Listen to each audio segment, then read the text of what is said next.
There is no more serious danger to our planet today than the most powerful and destructive weapons ever devised by man, of which the United States, as you know, has many. Just as I did in my first term, I've made containing these threats a top priority, starting with the nation of Iran. My position is very simple. The world's #1 sponsor of terror can never be allowed to possess the most dangerous weapon. That's why, shortly after taking office, I sent the so-called Supreme Leader a letter making a generous offer. I extended a pledge of full cooperation in exchange for a suspension of Iran's nuclear program. The regime's answer was to continue their constant threats to their neighbors and U.S. interests throughout the region, and some great countries that are right nearby.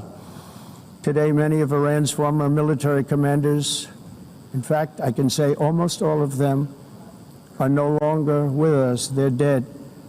And 3 months ago, in Operation Midnight Hammer, 7 American B-2 bombers dropped the 14 30,000-pound each bombs on Iran's key nuclear facilities, totally obliterating everything. No other country on earth could have done what we did. No other country has the equipment to do what we did. We have the greatest weapons on earth. We hate to use them. But we did something that for 22 years people wanted to do.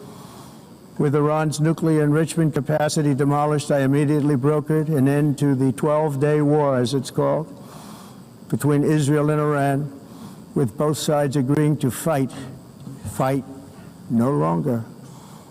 As everyone knows, I have also been deeply engaged in seeking a ceasefire in Gaza. Have to get that done. Have to get it done. Unfortunately, Hamas has repeatedly rejected reasonable offers to make peace.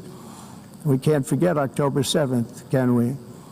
Now, as if to encourage continued conflict, some of this body is seeking to unilaterally recognize a Palestinian state.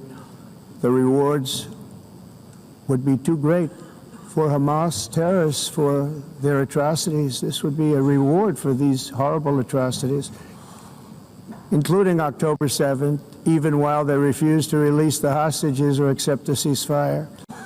Instead of giving to Hamas and giving so much, because they've taken so much, they have taken so much. This could have been solved so long ago. But instead of giving in to Hamas's ransom demands, those who want peace should be